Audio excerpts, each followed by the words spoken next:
Report कर रहे हैं कराची से ब्यूरो चीफ जफर अहमद सिद्दीकी। शाह फैसल में शमा शॉपिंग सेंटर वाले रोड पर लोडर मिनी ट्रक ने स्कूटी पर सवार मां बेटे को कुचल दिया। बच्चा जाँ बहक और मां जख्मी। जख्मी हालत में दोनों को फौजी फाउंडेशन प्राइवेट अस्पताल लेके जाया गया। वहां ये बच्ची का इंतकाल हो गया।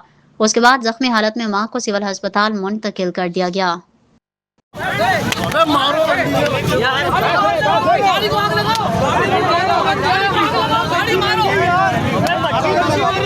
अबे वो भी तो रॉन्ग साइड था।